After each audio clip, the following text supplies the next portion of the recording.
They called it stewardship. In the vaulted amphitheater of the Galactic Council, where star charts hung like constellations frozen in stained glass, the word sounded righteous, soft in the mouth, hard in the vote. For millennia, the Council had watched adolescent civilizations crawl from their gravity wells and scrape their names on the sky. Some it nudged, some it quarantined, all it measured. Humanity, by every metric that mattered to the archivists and the auditors, was a benign curiosity. Ambitious, yes. Loud, certainly, but bound to a blue planet smudging its horizons with contrails and dreams. The minutes of old sessions rang with the same comfortable refrain: primitive, preoccupied, contained. Earth was filed beneath anthologies of developing cultures, and updated on a schedule more appropriate to archaeology than strategy. The Council could afford to be bored by humans, and boredom is a silk sheet draped over blindness. Then came the whispers. They began as marginalia, spectrometer anomalies scribbled in survey logs, freighter captains complaining of corridor glitches where traffic flowed like rivers for centuries. Deep-range arrays picked up ghostly neutrino surges that looked like language but never repeated. Untraceable probes flickered in the gulfs between established routes and winked out before a patrol could pivot. A dozen committees ruled it cosmic noise. A dozen more ruled it natural phenomena with a shrug that passed for expertise. Across the hall of deliberation, a single archivist hesitated over the gavel. Councillor Ta Lenmer, scale-flecked and old enough to remember the Scission Wars, had learned that patterns seldom introduce themselves. They arrive as itch. He scratched, requested cross-bureau data, and watched the scatter of anomalies align into a constellation the Council refused to see. On paper, on any of the papers, humanity remained a footnote, but the footnote had started to cite itself. Ta Lenmer's private notes spoke in a more candid register. If a species is dismissed long enough, it learns to move without triggering your attention. If your eyes are a net, they will learn the size of your mesh. The Council did not read his notes. Committees did what committees do, protected yesterday's conclusions from today's evidence. The edifice of assumption towered, ivy and all, until a single stone loosened. The first stone wasn't a warship or a declaration. It was a comet that didn't quite behave like ice. A routine inspection flagged the body in a sleepy outer belt well beyond any human-chartered zone. It tumbled with convincing clumsiness, threw the right tail when warmed by a skim of starlight, and glided along a path that would have bored any cadet. Yet its albedo shifted by tenths in a rhythm no physicist could call natural. Embedded, invisible to the eye but not to the patient mind, were faint radio echoes like a heartbeat clothed in snow. Doctrine advised dismissal. Doctrine also advised vigilance. Between those two, a junior surveyor named Kale made the mischief of his career. He requested an extra pass. He slowed the ship. He leaned in. The comet winked. The wink was not light but intent. A swarm of pinpricks peeled from the comet's shadow like dust rising from a dancer's heel. They dispersed in a pattern that, in another context, might have been mistaken for pollen. Kale's ship recorded a lattice forming and dissolving, a flash of industry masquerading as chance. Before the Council could convene a response, the swarm melted back into the aggregate, and the comet returned to being a rock in a lonely loop. When Kale's report hit the archive, fewer than 12 delegates read it. One of them was Ta Lenmer. Another was the Minister of Corridors, whose job was to worry about trade routes and whose appetite for worry was infinite. A third was a skeptical analyst with a gift for noticing what others tried to ignore. She was called Lyo, of the Hesh Caldera clade, and she did not like surprises. Her team stitched Kale's footage to a decade of anomalies and found them humming in harmony. Strange energy signatures had a family resemblance. The untraceable probes haunted the same corridors where traffic flowed richest. The cosmic noise pulsed in sync with seasonal shipping surges. Coincidence, of course, is the twin of design. One must interrogate both. Meanwhile, on a blue planet everyone thought was busy with itself, a meeting took place that no council ear had ever pierced. An earthside horizon bled into night as a woman in a jacket that refused to wrinkle tapped a code onto a glass table. "Status?" she asked. "Adjacent corridor stable. 14 decoy bodies seated. 2 surveyors within range, 1 curious," replied a voice etched with sleep deprivation and pride. Director Mara Ellison of the Unseen Service allowed herself one breath of satisfaction. "Curious," she repeated softly. "They always are when they finally wake up." The Unseen Service had no flags, no anthems, no ceremonies. It was a 100-year answer to a 1,000-year question. How do you grow where the soil is patrolled by gardeners with shears? It began when Earth's first data beads drifted beyond Mars and old antennas on old continents listened to the static and heard patterns that did not belong to weather. It matured when probes did not come home. It learned the Council's rhythms and taught itself to step between. Humans had been called many things by their watchers: primitive, chaotic, dangerous. The last one, ironically, was closest to the truth, but not in the way the Council meant. Humanity had learned the danger of being visible to an empire of stewards, so it chose the more difficult virtue, patience. It built factories inside comets, economies inside shadows, ethics inside a file labeled fiction. The galaxy believed it understood humanity. That belief would have to be unlearned, and unlearning is a violent art. The comet was only the first tap on the glass. The next would be a hammer. The survey vessel Seraphine was built for curiosity and constraint, sensors like a choir, armor like a whisper. Kale did not captain it, but the captain trusted him enough to grant latitude and curse him in equal measure. On his insistence, they returned to the belt with instruments wound tight and expectations low. The Council did not authorize an incursion, it authorized a glance. The difference in practice was marrow-deep and imaginary. The comet, catalogued now as 7K Delta, performed its lazy ballet, yet around it the stars were subtly askew. Background starlight twitched as if the void had caught a breath. Kale ordered a grid sweep and found the breath. Micrometal shavings drifting against the solar wind, eddies where no eddies should be. He dropped a drone with a poet's name and a soldier's nerves. The drone fell in love with the wrong rock.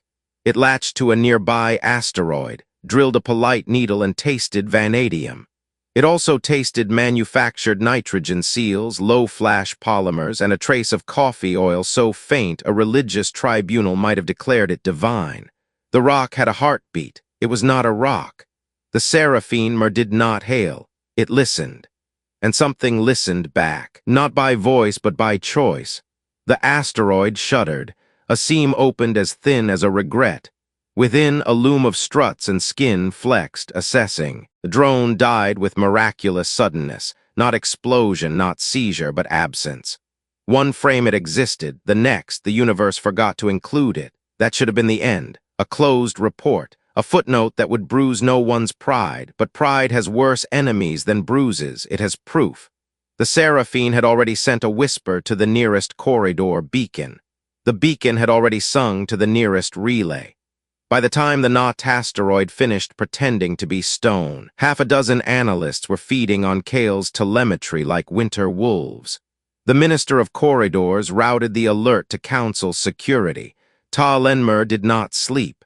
And in a cold, engineered hollow humming with hidden life, Director Ellison considered whether a century of work should end with a polite introduction or a harder lesson. "Options," she said. "3," said Admiral Samir Noor, a man whose patience had been mistaken for softness by every enemy now retired to ash. 1. Relocate the node and seed the anomaly, which awards them confidence. 2. Lock the shell and wait, betting on their bureaucracy to anesthetize curiosity. 3. Let them see something curated, not the heart, a fingertip.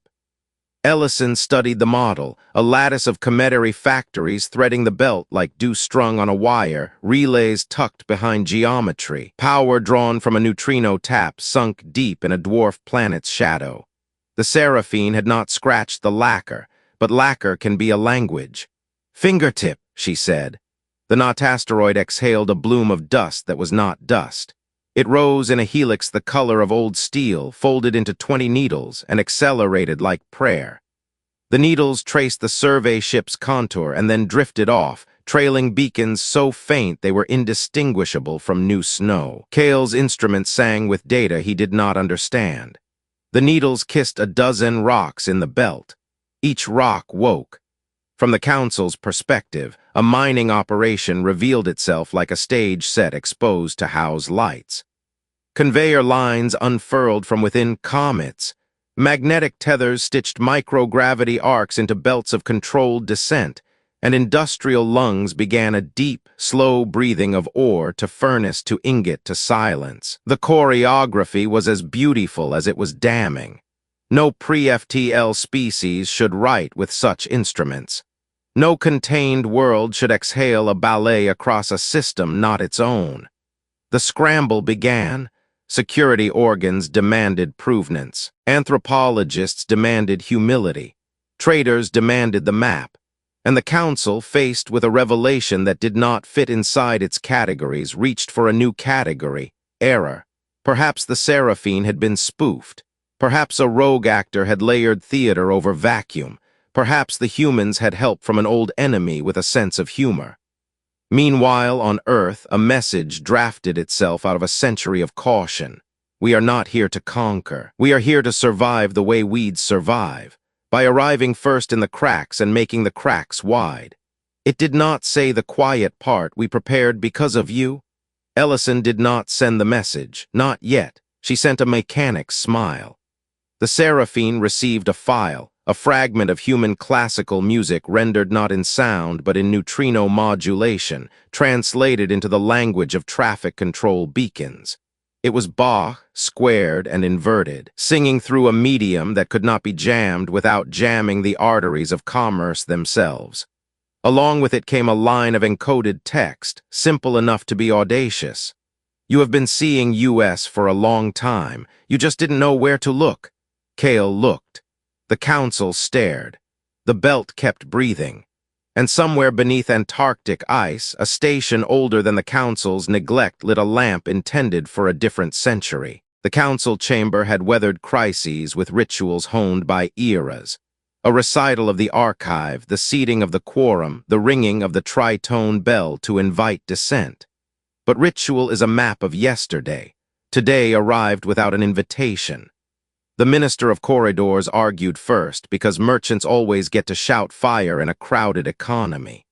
If humans can modulate neutrino taps at corridor relays, she said, they can whisper to traffic we cannot trace. They can tax without taxing. They can hold a lane at ransom without ever lifting a weapon. Security countered, if they can do that and have not, then their restraint is a weapon. Anthropology, a discipline that drank humility yet seldom found itself intoxicated, stepped gently into the brawl. We have missequenced the narrative, Layo said. We assumed contact precedes capability. Capability precedes contact here. Our framework is wrong. Tal Enmer, invited to speak as elder not as partisan, spread the old hands that had signed too many quarantines.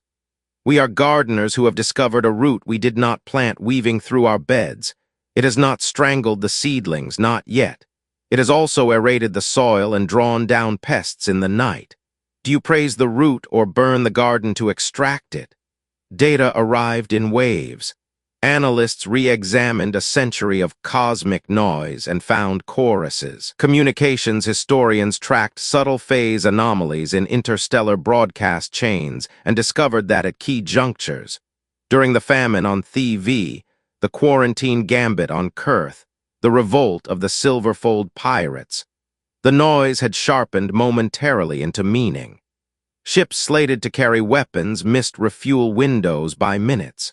Weather arrays seeded clouds over fragile harvests slightly ahead of schedule. Pirate flotillas discovered their encryption keys were less unique than advertised, their accounts less private, their engines fitted with software that needed only to be asked politely to sleep. Humans had not toppled empires. They had leaned on timetables and made history slip. The image that took the chamber was an overlay of anomalies across established trade routes. The pattern looked like a net thrown casually across stars. The knots were where wealth coveted speed. The strands ran where hunger followed. At each knot, some fraction of human handwriting, disguised as artifact, weather, or whim, had touched outcomes just enough to nudge. Manipulation spat a hawk from the Ruck delegation. Stewardship countered Lyo before she could stop herself. She had not come expecting to defend the clandestine, but the evidence disobeyed her fears. They are behaving as we claim to, minimizing harm, preventing extinctions, discouraging predation. The difference is not the ethic. The difference is that they did not ask our permission to practice it. Permission. The chamber tasted the word and found it bitter. For all its pieties, the council loved permission. It issued it like weather and measured virtue in the obedience of the damp. To discover a species that had operated without license, worse, had learned to avoid inspection, was a theological insult too. Security proposed raids on suspected nodes. Seize a comet here, a relay mirror there. Corridors proposed a communications embargo. The cultural blocks, often quiet until the polite knives came out, warned that a heavy hand would forge the myth humans had spent a century dodging, the council as tyrant. If you wish to make rebels perform as their prophecy requires, an elder from the seer court murmured. Tal-Enmer called for an accounting, not of hardware, of motives. He proposed the formation of a joint commission, anthropologists, security auditors, corridor archivists, and one representative from a species that had never sent a warship anywhere. The chamber laughed, then consented, because laughter is one way a body admits its fear. While committees sprouted like mushrooms after rain, Lyo received a packet from an address that did not exist until it did. It was elegant in the way strong bridges are elegant. It asked her to step out of a corridor at a particular hour on a particular station and walk to an observation blister that looked across the docking arms at a slow river of cargo. There she would receive something the sender wryly described as context. Lyo carried 2 guards who pretended to be tourists and a recorder disguised as a ring. At the appointed hour, a child climbed onto the bench beside her and offered a piece of fruit with a sticky hand. The fruit contained a seed. The seed contained a filament. The filament pulsed once. "Get down," one of her guards hissed. "It's all right," Lyo said to the child, whose pupils were wrong for any species on the station and exactly right for the one she had never formally met. The child's caretaker, a human, soft-voiced and unhurried, sat on the other side of the bench and without looking at her spoke a sentence that rearranged a century of arrogance. "You think you found us," he said. "We've been teaching you where to look." Lyo did not move. "Why?" "Because a reveal you do not survive is theater, not diplomacy," the man said quietly. "Because you assumed malice would be our motive when capacity arrived, and we had to prove to ourselves first that we could exercise capacity without malice. Because we know your gardener's creed, we know what happens to weeds." The fruit's filament resolved into a map, not a complete one. No one sane hands a knife to a frightened stranger, but a schematic of an idea, shadow network, resource ladders without visible rungs, long bets that matured into short saves, a ledger of interventions where slavers died of sudden conscience and harvests lived. "Stewardship without consent is still trespass," Lyo said. "So is triage without consultation," the man replied. "Your quarantines were not all merciful, some were elegant neglect. We studied you because you studied us. Whatever accusation you can frame, we have a mirror." She wanted to hate him. Instead, she hated the viscosity of the truth. It clung, refused to separate into clean layers. The child swallowed the last bite of fruit, giggled at a cargo hauler drifting past like a moon, and tugged the caretaker's sleeve. He rose. "Wait," Lyo said. "What do you want?" "Daylight," he said, and left with a child who did not look back. The commission began by aiming its instruments where embarrassment was least likely: dead worlds, empty belts, unclaimed dwarfs. They're stripped of politics, the physics would convict. And the physics did. On Key 119, a moon that had once flirted with life, and then surrendered. Microbiological assays found a scaffold of engineered extremophiles tracing riverbeds that last ran 1 million years ago. They turned rock to soil in a sequence optimized for time scales no profit ledger would endure. On Vera's graveyard, a catalog of rubble left by someone else's war, the team found micron-scale sinks of waste heat, neutrino taps buried like pennant stones, sipped from, never gulped. In the long night between systems, a string of black-body objects that should have been boring proved to be anything but. They were knots in a cloak that bent transaction flows without tripping alarms. Economists who know that money is never silent even when it whispers, traced a century of market data for emerging polities. Tiny price stabilizations arrived when famine flirted with revolt. Debt bubbles deflated where pirates planned to monetize hunger. A half-dozen speculative empires failed to inflate, as if someone had salted the ground where they meant to build palaces. The network was not a conspiracy. It was a discipline. It behaved like a school that had seen too many first days to let the rowdy boys burn the library again. Inside the unseen service, Ellison walked the spine of a ship that officially did not exist and listened to her officers rehearse a future. Nor argued for continuity. We keep moving in shadows. Daylight invites theater. Theater invites war. Others argued for something bolder. They already know enough to be scared, said Wren, chief of analysis. Fear thrives in absence. Give them a presence that can be answered. Ellison carried her own fear, not of the Council's fleets, those were predictable, but of the moral arithmetic that had governed their century in the dark. To interfere without consent is to claim a confidence that history seldom rewards. To refrain is to leave avoidable extinctions to decorum. She had read too many archives about elegant neglect. She could recite the Council's quarantine edicts like hymns and knew which lines tasted of ash. Daylight, she said at last, tasting the word as if it were the fruit in Laio's hand. But staged, no parades, a conversation that can end without gunfire. They chose a place not quite neutral and not quite claimed, an old relay hub orbiting a gas giant whose rings could distract a god. The unseen service salted the station with hospitality and exits. They invited Laio by teaching her how to be invited.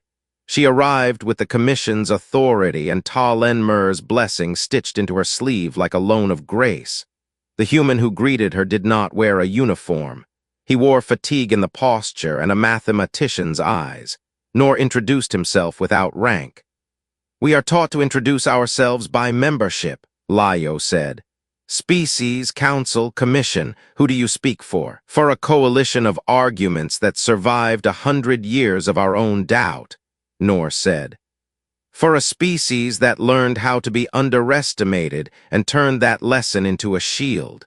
For people who remember what it was to be quarantined by the well-intentioned. They spoke for hours while the station spun, rehearsing each other's hypocrisies. The humans confessed interventions and offered ledgers in which every nudge had a counterfactual modeled, a predicted harm scored, a mitigation recorded. It was not absolution. It was an attempt at adult conversation in a galaxy that preferred bedtime stories. You change weather, Laio said, not as accusation but as inventory.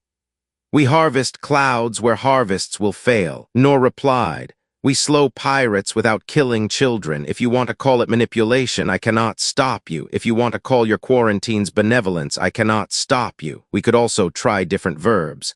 Like triage, tending, refusal. And when tending becomes rule, then burn our garden, Nor said evenly. We designed our own leash into this. You have the map now. You can cut us where we've threaded too hard. But hear me. The predators who hide behind your procedures will not thank you for burning the hedge that kept them out. Laio, who had come prepared to confront criminals dressed in ethics, found herself asked to accept an invitation no ideology loves, the invitation to be complicated. She looked past Nor at the gas giant's rings, which threw light like a choir throws chorus. Somewhere out there, a ship was carrying vaccines smuggled into a world the Council had decided should learn a lesson from its leader's cruelty. Somewhere else, a slaver recalculated risk and found new mathematics he did not like. "What do you want?" she asked, because Ta Lenmer's question had not changed and would not. "A seat," Nor said. "In the council," she almost laughed. "In the work," he said. "A charter we can sign in daylight, audits you can conduct without tipping pirates, a mechanism for saying no to us that does not say yes to wolves. We built a shadow to protect ourselves from you. We are willing to step out of it. Can you survive that truth?" The station did not answer. The rings kept singing inaudibly. In corridors far away, hawks sharpened their poems for war, and doves drafted speeches that sounded like forgiveness and were not. The future had its reckoning queued. The present had a conversation to finish. Empires never collapse from one decisive blow. They shiver, fracture, and echo with discordant notes until the choir forgets the melody. The council was no different. Humanity's revelation had not toppled it, but it had bent the pitch. Every delegation began to hear in the evidence whatever song they feared or desired most. The Ruck-Hawks clamored for sanctions, raids, and the surgical cleansing of hidden human nodes. To them, restraint was camouflage, and camouflage was a declaration of war. The serene courts whispered of dialogue, fearing that striking shadows would ignite fires visible for centuries. Merchants counted losses yet unborn and demanded protection against a phantom competitor who understood their lanes better than they did.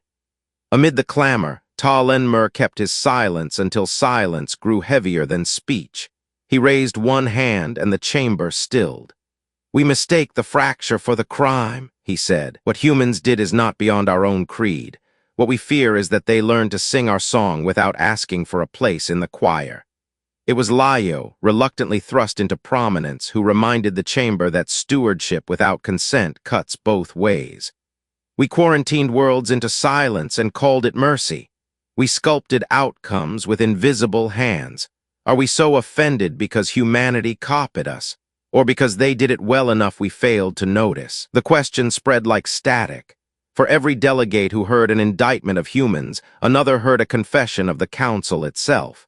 The chamber no longer sang in unison, and in the corridors outside, junior diplomats whispered what seniors feared to voice, that the council's claim to guardianship had been cracked by a species it dismissed as provincial.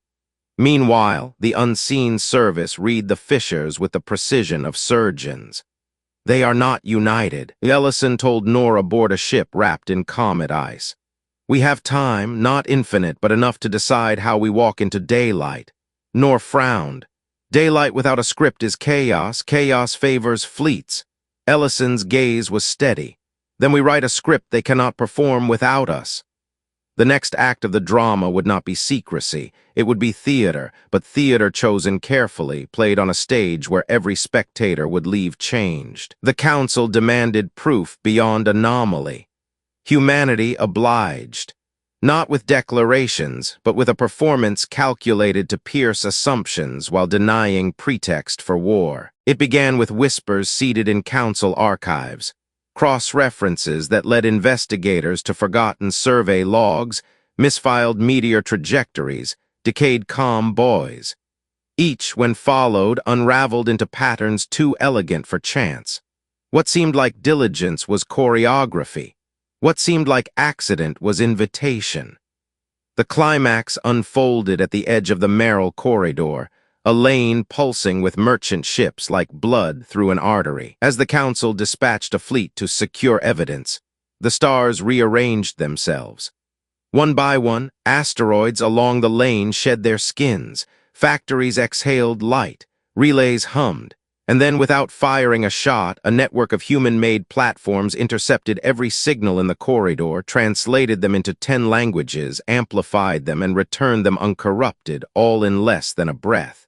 Traffic continued unharmed.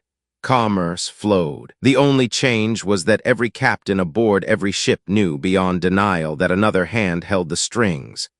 Control without conquest, nor murmured aboard the command hub. A demonstration, not a strike. Ellison added, a warning wrapped as a gift. They cannot call it an attack without confessing their own fear. The council chamber reeled. Some saw menace, others miracle. The minister of corridors, unable to fault the flow of goods, begrudged admiration. Security hawks tasted humiliation and demanded escalation. Yet ordinary delegates watching from 1,000 feeds found themselves asking a more uncomfortable question. If humans could do this for a century without demanding tribute, what else had they chosen not to do? The reveal had landed. Humanity was no longer myth, anomaly, or rumor. They were player. The Council's map of power was rewritten in an hour without blood. Empires prefer forgetting. Humans, however, had learned to remember. In the aftermath of the Merrill Corridor reveal, the Unseen Service released curated fragments, not secrets that would burn, but truths that would sting. Records of famines where mysterious rains had come early.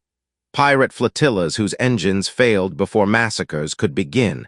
Quarantines quietly undermined so that a species might live to see another dawn. These were not boasts, they were receipts. For many civilizations, the revelations were personal. Survivors of Thieves' famine wept to learn their salvation had not been luck. The freed of Kurth realized their chains had been cut by hands they never saw. Even the merchants, grudgingly pragmatic, recognized that unseen stabilizations had kept their markets intact more often than they knew. Debates ignited across the galaxy. Was this proof of humanity's benevolence or proof of their arrogance? Were the interventions moral or merely self-serving experiments in influence? Was restraint noble or just another mask for control? In the Council, hawks sharpened their speeches. Intervention without consent is tyranny, one thundered. They mock our laws, they infiltrate our economies. Today it is famine they prevent. Tomorrow, who decides what empire starves? Layo stood again, no longer just an analyst, but the reluctant voice of nuance. Perhaps the question is not whether they trespassed, but whether we can admit our guardianship was never as clean as we claimed. If we condemn them for tending the garden without permission, we must also condemn ourselves for pruning it without mercy. Ta Lenmer, ancient and weary, whispered the conclusion none wished to hear. History has already judged. The garden has 2 gardeners now. The choice is whether we till together or poison each other's roots. The final act was not a battle, but a reckoning staged in full council view.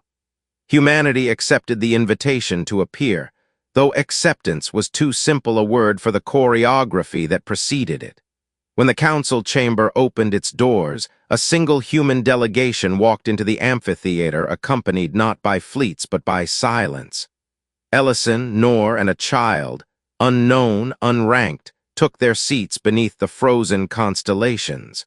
The child was deliberate, a reminder that humanity's stakes were not abstractions of empire but continuities of flesh and future. Ellison spoke first, her voice measured. We did not come to ask permission. We came to acknowledge what you already know, that we are here and have been here longer than you believed. We do not seek thrones. We seek participation. Audit us. Judge us, but do so in daylight. The chamber erupted, hawks accused, doves pleaded, merchants calculated, yet the presence of the child muted what weapons could not. Humanity had chosen its symbol well, not warships, but lineage. Layo, standing, offered the words that would echo beyond the chamber. The council must choose whether to punish the mirror for reflecting what it shows. Humanity has forced us to confront not only them, but ourselves. Ta Lenmer closed his eyes, hearing in the cacophony the first notes of a new song. So be it, he said. Let the choir find its harmony, even if it must learn a new key. The reckoning did not end in treaty nor in war, but in the recognition that the galaxy's stage had widened. Humanity, once hidden in shadows, now stood in daylight, not omnipotent, not innocent, but undeniable. And the greatest secret the cosmos never saw coming became the chorus no one could silence. The first public day of the Shadow's End did not arrive as trumpets or treaties. It arrived as a timetable, one the Minister of Corridors stamped with an emergency seal and pushed into motion before the chamber could varnish it with debate. A composite task force assembled from 3 blocks cut a burn toward Vera's graveyard, their mandate written in the cold ink of fear. Seize a suspected neutrino tap, freeze any human devices for forensic dissection, and tow the evidence to a jurisdiction where pride could put on a lab coat. Layo argued in session until rhetoric frayed. You will make truth unobtainable by chasing it with guns, she warned. We have a standing conversation. Ruin it, and you will inherit a theater that loves blood. Ta Lenmer added the weight of decades to her plea. There are moments when restraint is not weakness but geometry, the only line that allows the next line to be drawn. The vote canted toward velocity. Hawks fly before the weather is red. Ellison received the dispatch before the task force cleared the rings, nor laid options on the table like careful knives. We could shutter the node and let it be found as archaeology, he said. We could booby-trap nothing and be accused of everything, or we can stay and make the room honest. Stay, Ellison said, and tasted the risk until it had a name she could own. When the council ships entered the graveyard, their instruments found a sight that did not pretend to be natural. A scaffold of heat sinks like beads on a rosary circled a glassy trench. The trench drank neutrinos from a tap as thin as a hypothesis and exhaled nothing perceptible. A maintenance habitat rotated nearby, its panels open like hands showing emptiness. Nor's team stood in the viewports without armor and through open channels offered a tour. Your injunctions say we must not tamper with commerce, Nor said. We designed to comply even while you slept. This tap sips. It cannot jam your arteries without making itself obvious. It powers weather work and hospital ships. We will demonstrate. A Ruck destroyer's captain, trained in the catechism of decisive acts, demanded surrender of all human hardware. Nor nodded. We will power down the tap to a safe crawl, he said, and redirect stored capacity to a civilian habitat on Key 119. See our hands. Count our fingers. They did. Across a system and a half, readouts on a faded station woke into green, hospitals cycling from rationed life to abundance. The tap dimmed. The graveyard hummed like a cathedral between sermons. For a breath, the chamber's worst narratives had nothing to feed on. Then the destroyer fired only a warning lance its captain would insist for months afterward, a line of heat across the hull to assert custody. The lance trimmed Nor's world by a corridor.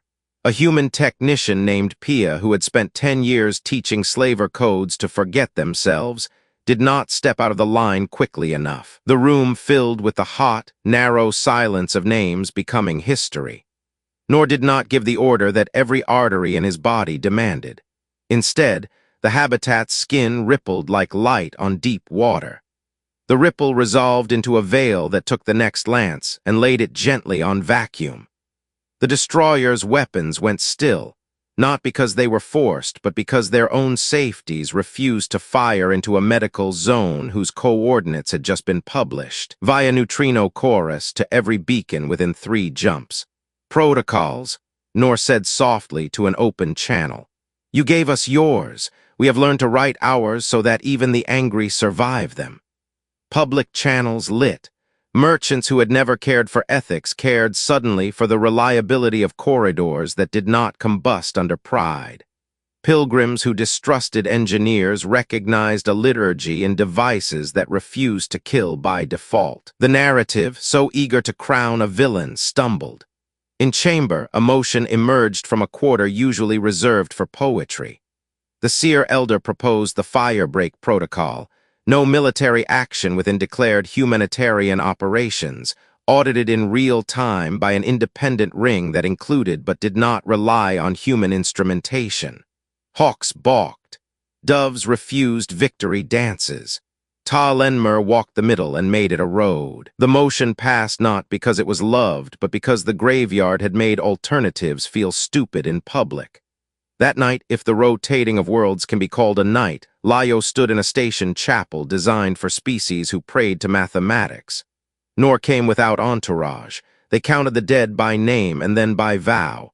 We will not answer every wound with fire, he said, but we will not pretend bleeding is a strategy. Daylight costs, Layo said. So did shadow, Nor replied, and left her with a stack of ledgers indexed not by pride, but by harm averted and harm incurred. Books that would turn half the chamber into accountants of conscience. Daylight breeds litigation. The commission began to write a world where the shadows' disciplines could have a roof without becoming a palace. Lawyers and logisticians wove a charter from fibers that hated each other. Transparency and operational security, democratic consent and emergency response, auditability and plausible deniability against pirates. Every page wanted to fight the next. The first battle was over consent. You seated clouds over thievery against council edict. A cultural jurist challenged. By whose leave? Nor did not dodge. We obtained local assent from the 10 largest agricultural cooperatives and the Free Hospitals Council. We recorded no assent from the planetary executive because the executive planned to monetize famine. Consent without sovereignty is theater, the jurist snapped. Consent without plurality is monarchy, Lyo countered, weary but exact. She sketched a consent triad the commission would later adopt, local assent from those directly affected, regional assent from representative assemblies, and interstellar assent via a limited council mandate constrained by a sunset clause. No single locus gets to bless the weather, she said. Not anymore. While they argued the philosophy of rain, someone took advantage of the noise. The Silverfold, pirates with a talent for looking like someone else's paperwork, struck a busy corridor, spoofed 3 beacons, and injected a virus that made cargo logs confess lies. Merchants panicked. Hawks smiled without moving their faces. Behold, they said, open the doors and thieves arrive. The timing was obscene enough to feel orchestrated, nor did the unthinkable in response, he published. Overnight, the Unseen Service released a neutrino linguistics primer, the stripped-down mathematics of their corridor whispering, along with a detection protocol the Council could deploy without human nodes. We'd rather fight thieves as colleagues than as suspects, Ellison wrote in a note that contained more respect than apology. Open sourcing a weapon, a security prefect muttered. Open sourcing a language, countered the Minister of Corridors, already deploying the protocol like a shopkeeper installing better locks in a city that refuses to ban crowds. The Silverfold's spoofing unraveled in hours. Several captains found their accounts colder than mathematics and discovered, to their surprise, that prisons built under firebreak protocols had few shadows in which to swagger. The publication had another cost. With the language came visibility of human nodes of patterns of the places where shadow had hidden. Inspection ships queued at doors long meant for quiet. Nor's engineers braced for raids and found instead a bureaucracy armed with checklists and cameras. Let them in, Ellison ordered. Make them tea. Ask them to suggest improvements and then implement the ones that do not kill the point. Inspections became arguments, became design sessions. Audit rigs sprouted like nervous fungi. One by one, nodes adopted third-party heartbeat beacons, pings that asserted presence without revealing function, logged by a ledger neither side controlled. We are designing our leash, Wren said with a dry smile. Let's tie it to a post we don't own and see if we can live with it. The chamber, infected by a rare fever of adult behavior, drafted the bones of a charter that could carry both pride and prudence. Sunset clauses every 50 years. Emergency corridors that required 2 keys, one held by a human steward, one by a council auditor drawn by lot. A prohibition on unilateral economic interventions beyond stabilization bans. A right of refusal, enforceable and public, allowing worlds to opt out after public deliberation. It was beautiful the way scars can be beautiful when the body that bears them has learned to dance again. Then someone used the audit to kill. The node was a school, officially a materials science camp, tucked into the brittle regolith of a minor moon, actually a place where human kids learn to treat ethics as an instrument, not a hymn. Its heartbeat beacon, newly installed to prove good faith, pulsed in the ledger like a small, proud drum. A ruck strike team used the ledger as a map. They cut through the moon's night with the kind of professionalism that wins scholarships in hawk academies. No war crimes on paper. No witnesses by design. 3 teachers died shielding the server that held curriculum and ledgers of owed debts to villages a light year away. 7 children survived because a ventilation algorithm Nor had insisted on for safety doubled as a refuge when sealed. The strike team published a terse justification. The node, they said, was a command post masquerading as a school. The chamber split like a bone under bad weight. Hawks applauded the clean hit. Doves collapsed into condemnation that made for sharp speeches and slow policy. The middle looked at the ledger and discovered that sometimes truth does not care for your timing. The node's audits were immaculate. The curriculum contained no command routines. The server shelf held recipes for soil and rain. Nor's staff brought him retaliation options that sang in the old key. He closed the folder. "We do not let them choose our music," he said. Layo arrived in his office with eyes like winter. "Restraint now will look like permission," she warned. "It will look like a choice," he said and slid a packet across the table. "You wanted a hard test, here is one." The packet contained the investigation Layo's ring had begun the day the graveyard burned Pia's name into the ledger. A chain of authorizations snaking back to a Hawk Block office with a habit of laundering operations through plausible deniability mechanisms. It took 2 days and 3 resignations for the chamber to read the chain aloud. Ta Lenmer, who had spent a lifetime learning where not to shout, shouted. "If your doctrine births orphans while calling it prudence, your doctrine has become an idol," he said, and the tritone bell answered with a note that landed like a verdict. The firebreak protocol acquired teeth, rapid investigative panels with subpoena power, automatic suspensions of commanders who trespassed into declared humanitarian zones, and penalties denominated not in money but in corridor priority. The block behind the strike found its ships waiting in lines long enough to learn humility. Public sentiment, accustomed to the spectacle of clean wars promised and dirty wars delivered, shifted. Then the star Callanred spat an anger that would have baptized a dozen worlds in fire. A coronal mass ejection aimed itself at a fan of habitats like a dagger at a throat. Simulations predicted cascades of failure and a century of rebuilding in grief. The unseen service and a dozen council engineers who had learned begrudgingly to like one another put their hands into the same console. They leveraged every audit-approved watt from neutrino taps across 2 systems, bent magnetic fields like reeds, and stitched a temporary shield between star and cities. It sang.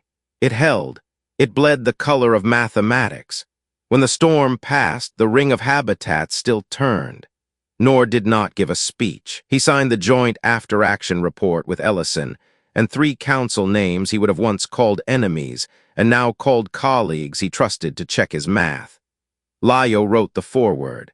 "Power admits nothing honestly until it has been asked to save something it cannot own," she wrote. "Today power met its test, and daylight did not flinch. Treaties are poems written by engineers. The common tending charter came onto the floor in a language both bruised and precise. It did not pretend to be final. It pretended to be habitable. It created an oversight weave, not a single council but a lattice of small obligations that could not be captured by a single pride.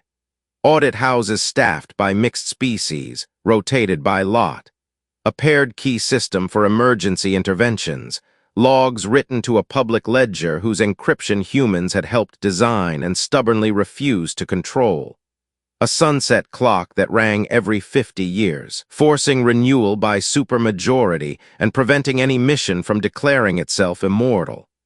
It forbade unilateral economic manipulations that coerced policy. It allowed stabilization of prices and weather within bands that had names: hearth, harbor, harvest, and required the consent triad to be invoked in public. It shielded humanitarian corridors with teeth and invited every species to contribute the kind of cunning usually reserved for war to the craft of keeping children fed and pirates bored. Humans signed first. Nor's pen did not shake.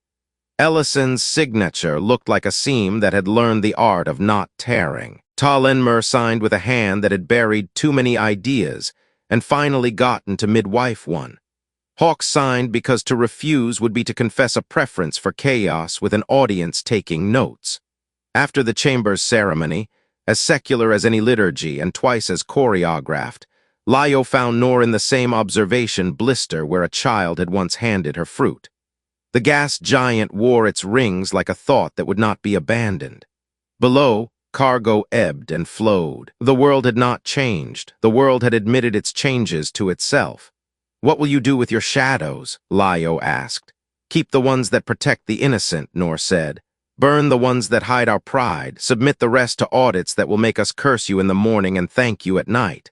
She smiled the way people smile when relief arrives disguised as extra work.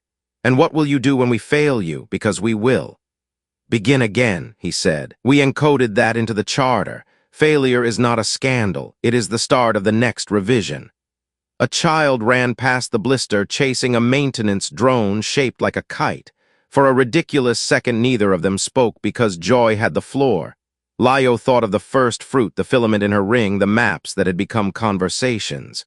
"You asked for a seat," she said at last. "We asked for work," he corrected gently.